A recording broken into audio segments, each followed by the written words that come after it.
Guys, welcome back to my vlog. So, today, i-share ko sa inyo yung naging itinerary namin for 5 days in Hong Kong. So, with expenses na rin at saka few tips. So, if you wanna know more about this video, please keep on watching. So, no October, nagpunta kami sa Hong Kong for 5 days. That's October 1 to October 5. So, i-share ko sa inyo yung naging itinerary namin. And then, eto yung with expenses na rin para makatulong sa inyo plus a few tips and guide. Okay. So, guys, nung day 1, ang flight namin is 7 a.m. So, umalis kami dito sa bahay namin sa Tansa around 4 a.m. Tapos, nag-grab lang kami. So, yung grab namin cost us 1,050. Kasama na dun yung toll. And that's from Tansa going to Terminal 3 sa Naiya. So, yun yung unang expense namin, 1,050. And then, next, pagdating namin sa Terminal 3, nagbayad kami ng travel tax, which is 1,650 for adult each. And then, 810 naman for kids. So, that's 11 years old below ba? Parang ganun. And then, pagdating doon, syempre after immigration, nagkape, that's 200. And then, nag-breakfast kami for 800 pesos sa Kenny Rogers.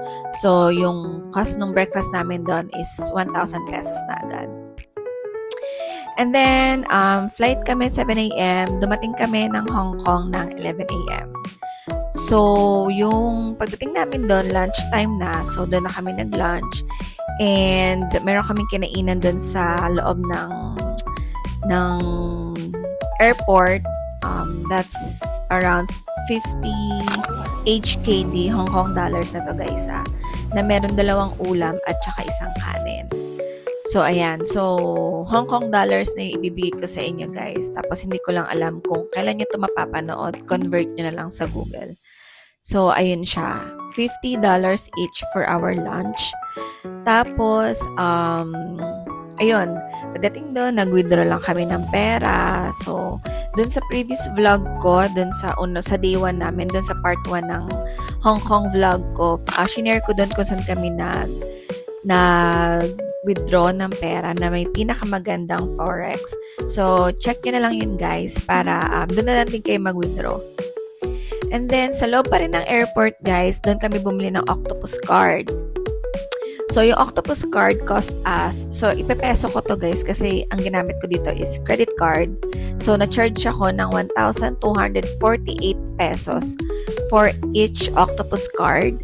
So, meron siyang laman na 100 HKD na. So, yung pamasahe yun guys, pwede siyang gamitin sa bus, sa train, pwede nyo rin siya ibili sa mga tindahan, sa 7-Eleven. After noon, nag-check-in na kami sa Mirador Mansion. So guys, yung B&B namin dun sa Mirador Mansion, hindi ko siya ma-recommend. So hindi ko siya isasama sa vlog na to. Kasi sobrang liit niya, may ipis, tapos yung towel niya is parang basahan talaga. Alam niyo, sobrang nipis na butas-butas, gano'n na siya. Kaya hindi ko na siya isasama dito. Pero it cost us 5,200 per night. Good for 4 na siya. Tapos, nabook namin siya through Agoda. So, ayun. Tapos, after nun, check-in kami. Nagpahinga lang kami. Tapos, nag-merienda kami sa Jollibee. So, maganda lang sa Mirador Mansion, guys, kasi talagang lalakarin nyo lang halos lahat. Tatawid lang kayo Jollibee na, so hindi kayo magugutom kasi syempre Jollibee yun, tapos mura lang din naman sa Jollibee. So after namin magmerienda sa Jollibee, dumiretso na kami sa Avenue of the Stars. Avenue of Stars, so walk lang din to guys, around 10 to 15 minutes walk lang siya. So nung time na nagpunta kami doon, October 1, merong pa-fireworks kasi meron yatang holiday sa kanila nung time na yon. So, sobrang daming tao, guys. Sobrang daming tao. So, ayun, sa Victoria Harbor kami tumambay. Tapos, nanood kami ng fireworks. Yung fireworks ay parang mga 27 minutes. Sobrang ganda niya, guys. So, swerte namin na abutan namin yon. And then, after nun, nag-dinner kami sa Kowloon. So, from Mirador Mansion, tatawid lang kayo 2 street lang kanan. May kita nyo na siya doon. So, doon kami nag-dinner at yung dinner namin cost us around 200 to 300 per meal. So, sobrang dami naman niya, guys. So, yung ako, umorder lang ako ng isang meal tapos naghati lang kami nung youngest ko kasi nga sobrang dami niya. Tapos yung eldest ko, yung husband ko, hindi na rin nila naubos. Tinake out na rin namin. Data na tayo, guys. So, i-share ko naman sa inyo yung mga naging ganap namin nung day 2. So, ayan. So, unang-una guys, nag-brunch kami sa Jollibee. So, Jollibee pa din guys kasi yung mga anak namin talaga more on chicken siya. Chicken ni Jollibee. Tsaka, syempre, yun din yung pinakamurang kainan doon na alam namin. So, nag-brunch kami sa Jollibee and then after no, pumunta kami doon sa katabing Adidas store. Bumili lang ng shoes yung kapatid ko kasi wala siyang dalang sapatos. So, kung gusto niyo malaman or gusto niyo makita yung store na yon, nandun din yan sa previous vlog ko dun sa part 1 ng aming Hong Kong trip. After no, nagpunta na kami sa Lantau Island. So, dun yun sa may Buddha. Okay guys, nagbus kami. Nagbus kami going to Lantau Island, Sangong Ping 360 and then nag-cable car kami papuntang Lantau Island. Pero guys, hindi ko marirecommend ang bus kasi nagkandaligaw-ligaw kami kasi hindi namin alam na yung mga stops niya mali. Tapos, ayun. Anyway, mas masasuggest ko na mag-train na lang kayo kasi doon naman sa Mirador Mansion, may katabi na siyang train station doon. So, ayun, pinakamabilis yun. Nung pauwi kami, nag-train na lang kami. So, wala pang 30 minutes, nakauwi na kami. So, ayun guys. Mag-train na lang kayo. Tapos, ayun. So, going to Lantau Island, nag-bus kami. Yung ligaw-ligaw namin na eksena, guys, nandun din siya sa previous vlog ko. Pwede nyo rin siyang panoorin. So, pagdating doon sa Ngong Ping 360, guys, eto pinakamagandang suggestion ko sa inyo. Is i-avail nyo yung Crystal Plus Cabin. Yung Crystal Plus Cabin, guys, yung papunta nyo doon is yung nandun kayo sa glass talaga, pati yung sahig nyo is glass. So, kitang-kita nyo talaga lahat ng scene. Kitang-kita nyo yung ilalim. Ma-appreciate nyo lahat ng views doon kasi ang ganda rin naman talaga. So, I suggest na i-avail nyo yung Crystal Plus Cabin. So, yung papunta nyo is glass. Yung pabalik nyo is yung regular cabin na lang siya. So, okay na yun. Tapos, it cost us, for adults, 545 HKD and then 400 naman sa bata. So, after nun, nag-picture kami, may souvenir kami na in-avail, tapos may libre siyang ref magnet. So, it cost us 200 HKD. So, yung souvenir na yun, guys, dun siya sa previous vlog ko din. So, pwede nyo rin siya i-check, baka magustuhan nyo. And then, after nun, kumain lang kami dun. Pagdating dun sa Lantau Island, guys, meron dun mga kainan. So, may Subway. Nag-Subway kami. Tapos, meron din mga street foods like fishball, mga ganon-ganon. It cost us naman mga 200 to 300 naman. Per million ng kasama na yung Subway. So, ayun. Yun na agad yung naging cost nung pagkain namin. And then, picture-picture lang, lakad lang doon, papunta Buddha. Hindi na kami umakyat, guys. Kasi sobrang taas niya. So, meron siyang, hindi ko lang alam kung ilang steps, pero mataas talaga siya. Walang umakyat sa amin. Wala na nagtangka. Pero sabi, based sa Google, based sa mga napapanood ko, na kapag daw umakyat ka doon sa Buddha, is pwede ka mag-wish. And then, magagrant ni Buddha yung magiging wish mo. So, hindi ko rin sure kung meron na ba nangyaring gano'n, nagkatotoo yung wish nila. Pero kami, yun, hindi na kami umakyat. So, picture-picture lang, bumili ulit ng kape doon sa Starbucks, and then, umuwi na kami. Dapat, guys, talaga, ang day 2 namin is mag-Ngong Ping kami, or mag-Lantau Island kami, tapos Victoria Peak kami. Yun yung nasa original itinerary namin. Pero hindi na kami nakapag-Victoria Peak kasi nga naligaw na nga kami. Kaya guys, make sure na mag-tren na lang kayo. Huwag kayo mag-bus. Kasi nga, dahil naligaw kami, kumain na siya ng oras, hindi na kami nakapunta ng Victoria Peak dahil nga, sarado na rin yung tram. Eh, ang gusto namin ma-experience yung peak tram. Kaya lang, don't experience naman na namin siya nung unang punta namin doon. Pero ayun, hindi na kami nagpunta. Umuwi na kami. Diretso uwi na kami.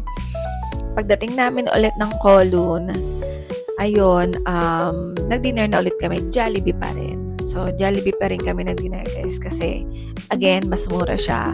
Tsaka, safe, masarap, magugustuhan ng mga bata. Ayun. So, after nun, diretso na ulit kami ng B&B, rest, and then, day 3. I-share ko sa inyo, guys, yung day 3 namin, wala kami ibang pinuntahan, kundi ang Hong Kong Disneyland. Ayan, dito, guys, medyo marami ako ma-share sa inyo na tips. Marami ako ma-share sa inyo na guide. So, make sure na tapusin niyo itong video na to kasi makakatulong to sa inyo lalo pag nagpunta kayo ng Hong Kong Disneyland. 8 a.m. umalis na kami ng B&B. 9 a.m. nandun na kami sa Hong Kong Disneyland. Saan kami bumili ng ticket? Sa Klook. Sa Klook kami bumili, guys. And nung time na yun, kasi nagpunta kami doon ng October 3. And holiday yun. Holiday ni Hong Kong. Kaya sobrang daming tao, guys. At saka ang mahal ng ticket. So, nakuha namin yung ticket ng 6,620 para sa adult and 4,875 naman sa kids. Ang mahal niya kasi nga holiday. Pero kung pupunta kayo ng ibang araw doon na hindi nila holidays, nasa around 4,000 plus lang siya sa Klook. For adult na yun, ah. So, ayun. At dahil nga holiday siya, sobrang daming tao, guys. At sobrang init. Sobrang init nung araw na yon, sobrang daming tao. Kaya ito yung mga tips ko sa inyo. Okay, first, guys, make sure na huwag kayong pupunta doon ng holiday. Tapos, i-check nyo rin yung weather. Kasi kapag nagpunta kayo doon na kunyari ang weather ay may pag-ulan, walang fireworks. Hindi kayo makakapanood ng fireworks. So, nagpunta kami doon. Doon mainit. Hindi naman umulan, kaya nakapanood kami ng fireworks. And then, make sure to download the Hong Kong Disneyland app. Eto, guys, makakatulong siya sa inyo. Kasi doon nyo makikita yung pila kung gaano pa katagal. Tapos may maps. So, hindi kayo maliligaw ng malala kasi alam nyo agad, kunyari, pupunta kayo ng Frozen ride, tapos punta kayo ng Iron Man. So, hindi kayo maglalakad ng buong Disneyland para hanapin lang yun. So, make sure na i-download nyo si Disneyland app, Hong Kong Disneyland app. Tapos, guys, hindi nyo kailangan ng fast pass. Though maraming tao nung time na nagpunta kami doon, 40 minutes pa rin naman yung max na nag-antay kami, 40 to 60 minutes. Hindi katulad sa Tokyo Disneyland, guys. Doon talaga kailangan nyo mag-fast pass. Kasi sobrang lala ng waiting doon. Pero dito sa Hong Kong Disneyland, lalo na kung pupunta kayo ng regular days, hindi holiday, hindi weekend, mas maliit yung waiting time nila. So, no need for fast pass. Tapos, next is magdala kayo ng tubig. Kailangan nyo magdala ng water bottle kasi ang mahal ng tubig doon. So, dala na lang kayo ng water bottle para magre-refill na lang kayo. Ang daming refilling station doon, guys. Kahit doon sa mga pila, mayroon kayong madadaan ng mga refilling station. So, dala na lang kayo ng tubig. Next, guys, na tip ko sa inyo, doon sa Jungle River Cruise, meron siyang dalawang pila. So, meron Chinese, tsaka merong English. Hindi nyo mapapansin yung English kasi syempre malalaman nyo siya pag nandun na kayo sa pinakadulo ng pila. Pero kami, ayun nga, nakapina na kami dun sa Chinese, tapos nakita namin dun sa kabilang side may English na pila. So, doon kayo sa English na pila, kung Filipino kayo or mas bet nyo yung English language, doon kayo kasi mas konti talaga yung pila niya compared dun sa Chinese. And, syempre, maiintindihan nyo yung sinasabi nung guide kasi nga English siya. Mas ma-appreciate nyo yung ride. So, make sure na pipila kayo dun sa ito yung mga food na I suggest na huwag nyong palalampasin. Make sure na matitikman nyo siya. Yung squid na ihaw. Tapos, yung popcorn nila, yung Mickey Mouse pancake. Ayan, make sure na matry nyo siya. And then, huwag kayong kakain, guys, sa Plaza Inn. Ako lang naman din to, ha. Based sa experience namin. Sobrang mahal. Sobrang mahal, parang 6 lang kami na kumain. Nagbayad ako ng parang 10,000 pesos. More. So, hindi naman ganun kadami yung kinain namin. Share-share lang kami. Sobrang mahal. Sobrang mahal. Huwag kayong kakain doon, guys. Tapos, ayun, sobrang init din. Dahil sobrang init guys, make sure na magdala kayo ng portable fan. So meron ako i-share sa guys, isi-share ko sa inyo tong portable fan na dinala ko. Aura Share to, Aura Share fan. Bakit ko to nagustuhan guys? Nagustuhan ko siya kasi meron din siyang charger. Pwede rin kayo mag-charge dito. Ayan. Meron siyang flashlight. Tapos meron siyang clip. Ayan o. Meron siyang stand. Eto. So, pwede nyo siyang stand kapag kakain kayo. Kunyari, nasa table stand. Meron siyang clip. Pwede nyo siyang i-clip dun sa pants ninyo para yung buong katawan nyo mahanginan. Meron siyang clip.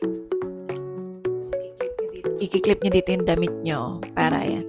Sobrang ganda nito. Meron din siyang, pwede nyo rin siya isabit.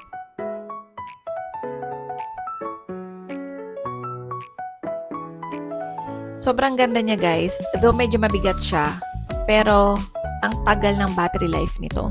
The whole Disneyland namin, from 100 pag uwi namin, nasa 20 pa siya. So, ako gumagamit nito. Yung anak ko, meron siyang Jisoo Life na portable fan. Kasi nga, medyo mabigat to, hindi siya pang bata. Pang adult siya. Dapat ang magdadala nito is adult. Ayan, pero, guys, grab this. So, ilalagay ko yung link nito kung saan ko siya nabili para pwede rin kayong bumili tapos make sure na magdala kayo nito. Next tip, yung dinner namin, doon kami sa Ironman restaurant na kumain. So, yun, medyo mura-mura doon, guys. Siguro parang $200 to $300 lang per meal. Yung burger nila na may fries. Tapos may drinks na din siya. So, ayun, doon kami nag-dinner. Tapos, yung fireworks nila, guys, is 9 p.m. So, make sure na kapag ka magna 9 p.m. na siguro mga around 8 p.m. kumuha na kayo ng magandang spot. Umupo na kayo doon or tumambay na kayo doon habang nag-aantay. Kung wala na kayo ibang rides sa sasakyan nag-chill-chill na lang kayo kasi syempre maganda pa rin yung nasa front kayo. Tapos, ang suggestion ko dito guys, huwag kayo masyadong malapit. Kasi pag doon kayo sa pinakamalapit, hindi nyo na ma-appreciate yung mga fireworks kasi dapat medyo malayo kayo para talagang kitang-kita nyo lahat. So, ayun. Yun ang isa kong suggestion sa inyo. Pag nanood kayo ng fireworks. I-share ko sa inyo yung mga rides sa Hong Kong Disneyland na huwag nyo palalampasin. Huwag nyo ito palalampasin guys kasi sobrang ganda nitong mga rides na to. Nang una na dyan, nasa top ko talaga ang Big Grizzly Gulch. So, roller coaster ito guys. So, meron siyang pa-surprise. Lagi namin ito sinasakyan kapag napupunta kami ng Hong Kong Disneyland. Kasi guys, sobrang sarap nitong experience na to. Kailangan nyo ma-experience yan. So, ang waiting namin na nagpunta kami doon is 40 minutes. So, the ride, parang wala pa siyang 1 minute. Ganun lang siya kabilis. So, ayan, make sure na matry nyo to. And then, first, yung Space Mountain. Ayan, sobrang ganda rin niya guys. Ano naman to, roller coaster din siya, pero indoor siya, madilim. Tapos puro ilaw-ilaw lang siya, may kita nyo. So maganda rin to. Make sure na matry nyo dito. Pwede bata kasi yung anak ko na 8 years old. Sumakay din siya dito. And Frozen Ever After. Ayan. Kasama siya dito sa i-recommend ko na kailangan yung sakyan guys. Kasi maganda din yung experience niya. And ayun, indoor din to. Tapos may pa-surprise din siya. So, make sure na matry nyo din tong Frozen Ever After. Ang pila nito, ito yung mga, mahahaba ang pila. Parang 40 to 60 minutes din ang pila niya. And then, next, yung RC Racer. Doon to sa Toy Story, guys. Nung unang punta namin doon, nasakyan ko to. Nung pangalawa, hindi na ako sumakay. Hinahabol ko na yung, kailangan ko na makakuha ng magandang spot sa fireworks. So, yung kapatid ko, yung anak ko, yung pamangkin ko, sumakay pa rin sila dito sa RC Racer. So, ito naman yung parang, guys, para siyang Anchors Away ng Enchanted Kingdom. Parang ganun siya. So, gumagano'n siya. Ganun. Yung ganun. Ayun, basta gets nyo yun for sure. Tapos, Mystic Manor. Okay, guys. Ito, isa pa to sa recommended ko. Lalong-lalo na sa may mga kids, sa may mga senior dyan, yung mami ko, bet na bet niya to, gusto niya tong Mystic Manor. Kasi indoor din to, guys. Upo lang kayo, tas sasakay kayo. Ang nangyayari sa kanya, guys, is parang nabubuhay lahat ng gamit dun sa loob ng palace. Ang gandang experience din niya, guys. Noong dating unang punta namin, since wala nga siyang pila, ginagawa namin ng anak ko, paglabas namin sasakay ulit kami, paglabas sasakay ulit kami. Kasi nga ang ganda niya talaga. So make sure na itry nyo rin tong Mystic Manor. And then next, yun nga yung Jungle Cruise, and make sure na pipila kayo sa English. Yung Jungle Cruise naman, guys, parang nasa bangka kayo, tapos yun may mga lumalabas na hipo, tapos may lumalabas na mga crocodile, ganun. Tapos nagkukwento yung yung nagda-drive ng bangka. Tapos ayun, magandang experience din siya lalo sa kids. So make sure to this ride too. Ironman experience. Okay. Isama ko to, guys, kasi maganda rin talaga ang Ironman experience. Magsasalamin kayo, tapos gumagalaw-galaw siya. Tapos kapag humangin, mafe-feel nyo pa din yung hangin. Ganon. Tapos, Filler Magic. Ito, maganda rin to, guys. Mickey Mouse. So, parang theater siya. Yung Filler Magic, guys, maganda rin to. So, make sure na itry nyo rin yung Filler Magic. Pwede to sa mga kids, sa adults, sa seniors. So, ayan, tinry din namin to. Buong family kami and lahat kami nagustuhan to. Magandang experience din siya. So, make sure to try Filler Magic. It's a small world. Para naman to sa mga bata kasi mani-manika siya. Parang itutour kayo na indoor din siya. Itutour kayo, makikita nyo yung mga mani-manika. Sa puro manika siya na naka-national costume. So, meron din doon Philippines. Tapos, pag dumaan kayo doon, kung ano yung language, yun yung kanta. So, kunyari, it's a small world. Kumakanta siya, it's a small world. Tapos, pag dumaan kayo sa Philippines, magiging Tagalog siya, ganun. Tapos, naka-national costume din yung mga manika doon. So, maganda rin siya experience, lalo sa mga bata. So, ayun guys, yun yung mga top rides recommendations ko sa inyo. So, make sure to download the Hong Kong Disneyland app para maplano nyo mabuti yung mga rides na sasakyan nyo. Makita nyo kung ilan pa yung waiting, pwede pa kayo sa ganitong mag-ride, pwede pa kayo pumili sa ganito, since ganito katagal dyan, ganyan. After nun, guys, after ng fireworks, umuwi na kami. So, sobrang dami ng tao, guys. Dagsa to. And madami talagang tao, siksikan, ganyan. So, hawakan nyo mabuti yung mga kids ninyo, yung mga bata. At, ayun, talagang dagsa ang pag-uwi. Pero mga 1 hour, nakabalik na ulit kami sa B&B, sa Mirador Mansion. Tapos, nag-rest na kami. And guys, day 4 na tayo. And eto na yung chill day na lang kami dito. Nag-shopping kami. Tsaka tinry na namin yung mga trending foods sa Hong Kong. So, eto na yung nagpunta kami ng Mongkok. So, lumabas kami, nagpunta kami ng Mongkok. Nag-shopping kami doon ng mga konti, pasalubong, yung mga bag na gusto namin. Ngayon, nitip ako sa inyo, guys, pag nagpunta kayo ng Mongkok, pag nag-shopping kayo doon, make sure na pag pinrasyuhan nila kayo, tawaran nyo agad ng kalahati. Legit. Napanood ko to sa ibang vlog, pero totoo siya, guys. Kasi, I don't know, parang ang laki agad na pinipresyo nila. Kunyari, 100 Hong Kong dollars. Pag tinawaran nyo, make sure na 50. Sasabihin nila 100.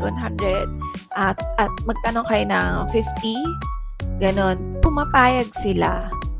As in, parang minamark upan na nila, hindi ko alam kung bakit.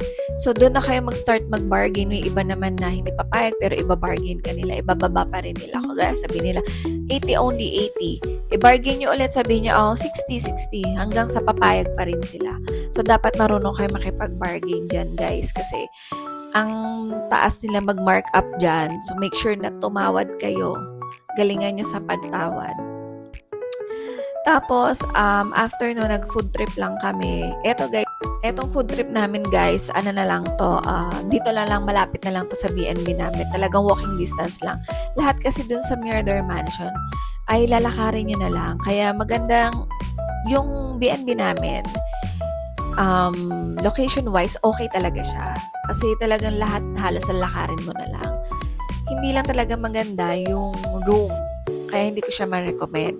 Pero kung hindi naman kayo maarte, okay kayo na may maliliit na ipis, may ganun yung towel, or dala na lang kayo ng towel nyo. Dito pa rin sa Mirador Mansion talaga maganda. Okay, doon kami unang-unang food trip namin ay yung sa Bake House. Bake House, ito yung trending na egg tart. Egg tart, legit naman guys, sobrang sarap ng egg tart niya. Around 14 HKD siya per piece. So, order lang kami ng 4 para lang matry. Ayun, at legit ang sarap. So, make sure na try kayo ng egg tart sa Bake House. May pila siya, around mga 15 minutes kami pumila. Hindi nawawala ng pila doon guys. Kaya make sure na pumila kayo. Huwag nyo nang pamaya-mayain na mamaya na lang pag wala ng pila. May pila talaga, hindi mawawala. So, pumila na kayo tapos itry nyo yung egg tart nila. Sumunod naman, kumain kami ng pan-fried buns. Para siyang ano ba to? Xiaolongbao. Ganun siya.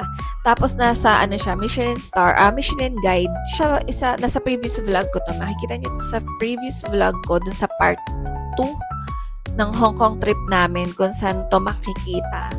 Tong Michelin guide na pan-fried buns. So, ano lang siya talaga, para siyang xiaolongbao. Ayun, ganun. And it cost us $50 to $80 Hong Kong dollars. Guys, hindi sila tumatanggap ng cash. Hindi rin sila tumatanggap ng credit card. Hindi sila tumatanggap ng GCash. Wala kayong ibang ibabayad sa kanila kundi ito.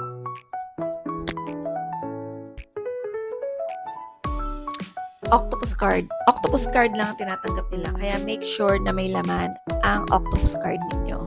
Kasi kung hindi, sayang naman ang pila ninyo. Make sure guys na may laman ang octopus card ninyo kasi hindi sila tumatanggap ng cash. So sayang naman, pipila kayo pagdating nyo doon. Hindi rin kayo makakabili.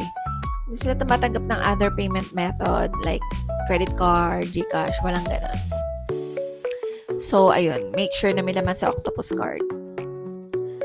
Okay, next, milk tea din kami sa The Alley. Around $24 yung milk tea.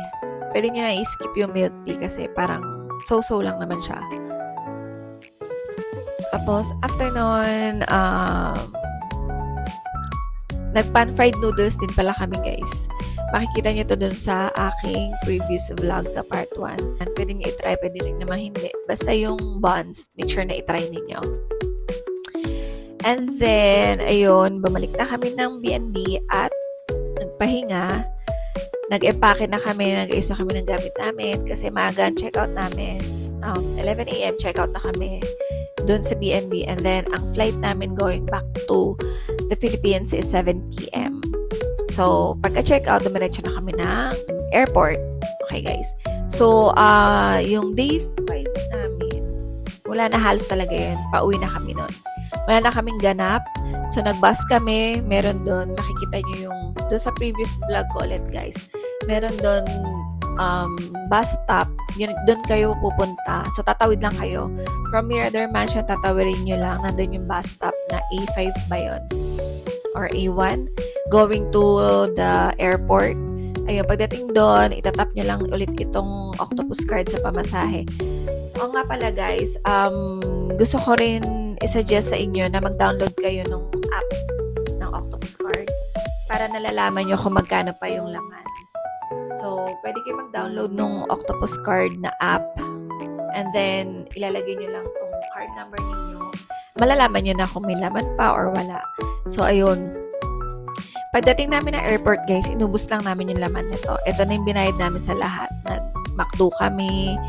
Meron din doon Pop Mart. Meron din ng Disneyland store. Kunyari, meron kayo na miss. Hindi kayo nakabili ng souvenir sa Disneyland. So, pwede kayong bumili doon. Tapos, ayun, inubos namin yung laman nito doon sa airport. Kaya ito, wala na itong laman, guys. Card, pwede pa namin itong gamitin pagbalik namin. Or kung hindi na kami babalik, ibibigay ko na lang to. Meron kaming isang child tsaka 4 na adult. So, kung sino may gusto, let me know. Para hindi na kayo bibili, loloadan nyo na lang. Padala ko na sa inyo to, guys. Tapos, ayun. So, trabaho. Nagkape ako dun sa Arabica.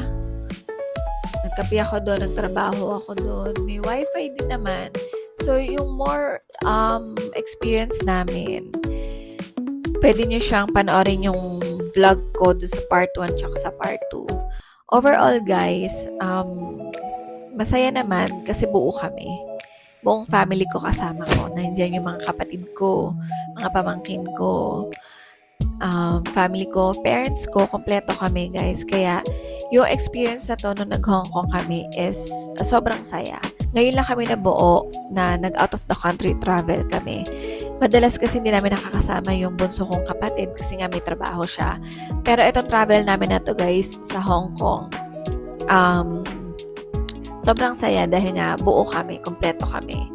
And ayun guys, kung meron pa kayong gustong malaman, meron kayong questions, let me know sa comment section, tapos sasagutin ko na lang guys.